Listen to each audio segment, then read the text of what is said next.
Merci Monsieur le Président. Permettez-moi de me présenter. Je suis Mohamed Nour Ladar, libanais en instance de thèse de médecine à la faculté de Sousse en Tunisie. Je viens de faire le trajet inverse de la reine d'Idan, donc de la Tunisie au Liban, et plus précisément de Sousse à ma ville natale Beyrouth. Comme elle, j'ai traversé la Méditerranée en avion et non en bateau, pour vous exposer mon travail de thèse de médecine en rapport avec la population méditerranéenne. Les valeurs de référence spirométriques mondiales publiées par Global Lung Initiative sont-elles applicables chez les Méditerranéens, y compris les Tunisiens et les Libanais? En juillet 2012, European Respiratory Society a publié 2 valeurs de référence spirométriques mondiales. Ces normes concernant 72 000 sujets sains âgés de 3 à 95 ans recrutés de 26 pays. Seuls 5 pays méditerranéens ont participé dans cette étude. Ces pays méditerranéens ont contribué avec 3 250 sujets, soit 4% du total des sujets inclus dans l'étude. La principale caractéristique de ces équations recommandées par l'ERS est l'application d'une nouvelle technique statistique dans l'élaboration des normes. Il s'agit de la technique LMS avec détermination du Z-score. Ces normes mondiales, recommandées par plusieurs sociétés savantes, sont actuellement introduites dans les nouveaux spiromètres et seront très bientôt commercialisées dans les pays méditerranéens. Comme cela a été recommandé par le RSJLI, d'autres études chez des non-caucasiens, surtout des populations arabes et ou méditerranéennes, sont souhaitables. L'application de ces normes caucasiennes chez une population méditerranéenne devrait être étudiée. D'où l'objectif de la présente étude est de vérifier l'application de ces nouvelles normes mondiales sur un pays représentatif de la population méditerranéenne, à savoir la Tunisie.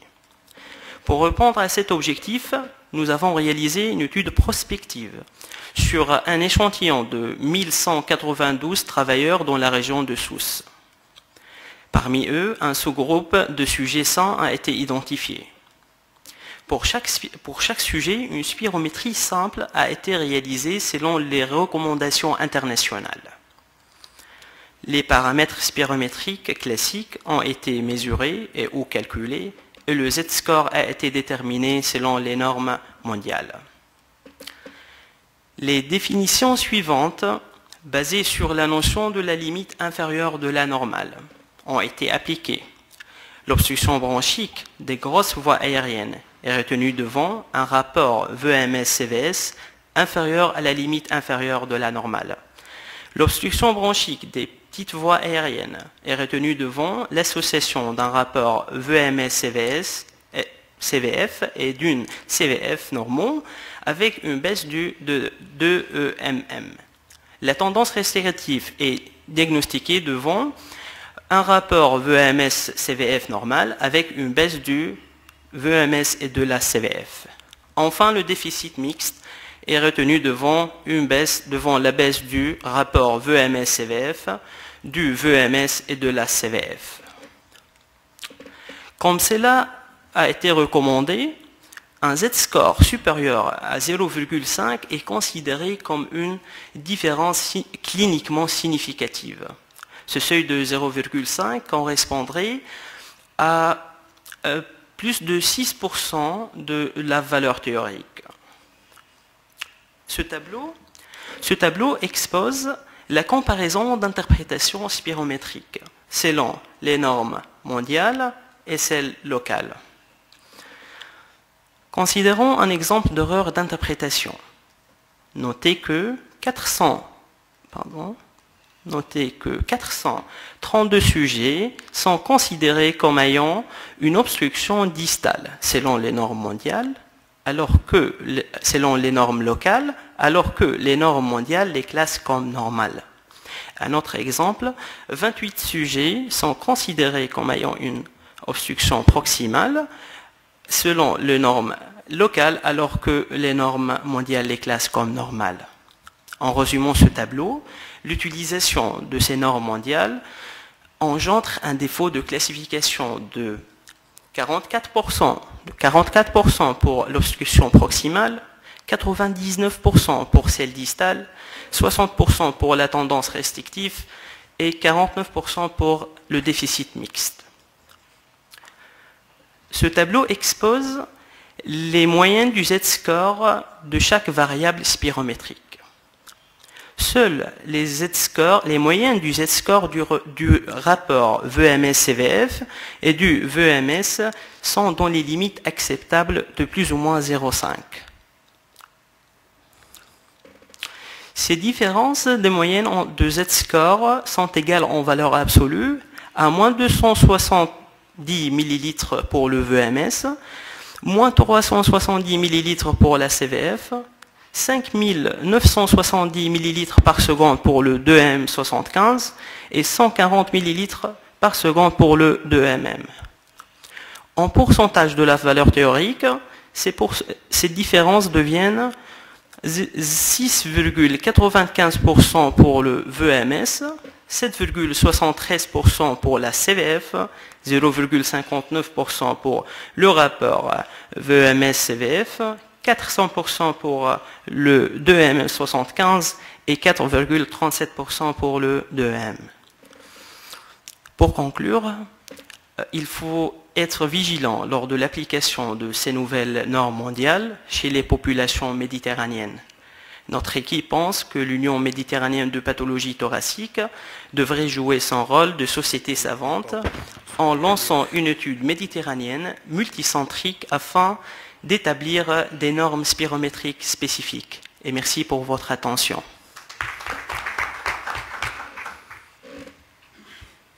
Merci. Et il y a des questions?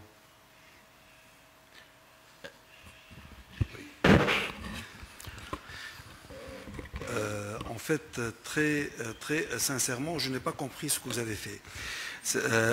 Alors, en fin de compte, il y a eu en fait cette étude internationale. Moi, je sais qu'à Sousse, ils ont fait une étude en 1990 ou 95, oui, où ils ont établi des équations pour les valeurs normales de la spirométrie. Alors, en fin de compte, ce que vous avez en fait présenté, c'est une étude récente. Oui. Alors, sur le plan de cette population étudiée, si vous avez fait un échantillonnage ou bien, en fin de compte, qu'est-ce que vous avez fait exactement? Oui, effectivement. On a pris un échantillon de 1192 sujets et on a appliqué les normes locales, les normes tunisiennes qui sont faites en 1985. Les normes internationales, les nouvelles normes mondiales plutôt, recommandées par l'EAS, on a appliqué ces normes chez le même échantillon. Et on a trouvé qu'il y a une différence d'interprétation. Et cette différence n'est pas juste statistiquement significatif, mais même cliniquement significatif. Donc c'est pour ça l'utilisation de ces normes internationales et mondiales plutôt, qui sont recommandées et qui sont et qui vont être commercialisées bientôt, vont fausser les résultats sur un échantillon de la population méditerranéenne. Donc on a supposé que ces normes mondiales ne sont pas applicables chez nous. Et si vous essayez de voir avec les résultats de l'étude de 1995, parce que c'était finalement, en fin de compte, une étude qui a été faite avec des normes sur une population de la région de Sousse. Est-ce que vous trouvez la même chose par rapport à l'étude de 1995? Je n'ai pas compris la question, s'il vous plaît. Alors, il y a eu une première étude pour établir les normes en 1995, je pense. Oui. Est-ce que les résultats que vous avez trouvés maintenant, est-ce qu'ils sont plus ou moins finalement les mêmes que les normes qui ont été en fait établies en 1995? Non. Est-ce que vous avez fait la comparaison? Non, on a pris les normes de 95 comme normes locales, les normes de référence tunisiennes. Ah, d'accord. Oui. c'est les normes de référence tunisiennes, alors que les normes mondiales, ce sont les nouvelles normes à vérifier. C'est une différence d'interprétation, en fait. Oui, c'est vous ça. avez interprété vos résultats selon les normes de 95 Oui. et selon les normes internationales. Et ce Oui. que vous nous avez montré, c'est qu'il y a une différence dans l'interprétation.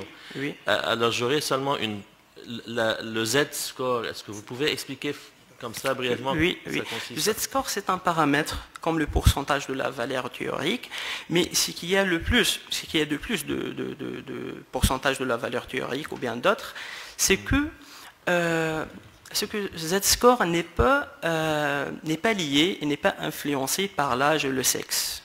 Donc, il doit être étudié chez un échantillon sain, groupe de sujets sains, et il reflète l'application de ces normes, et c'est de nouvelles normes surtout, l'application sur cette population ou non. Il reflète, vous voyez, s'il est inférieur à 0,5, okay, il est très détaillé, il est bien détaillé dans le GLI, Global Lang Initiative, dans l'article et dans l'annexe des articles. Donc si le Z-score est supérieur à 0,5, c'est-à-dire que la pourcentage ou bien la différence de la valeur théorique est plus de 6%. Donc ça sera cliniquement significatif et on ne peut pas le considérer comme physiologique. Il y a des différences physiologiques qu'on peut l'accepter, mais s'il est supérieur à 6% ou bien 0,5, ça sera non applicable et ça sera... Pardon.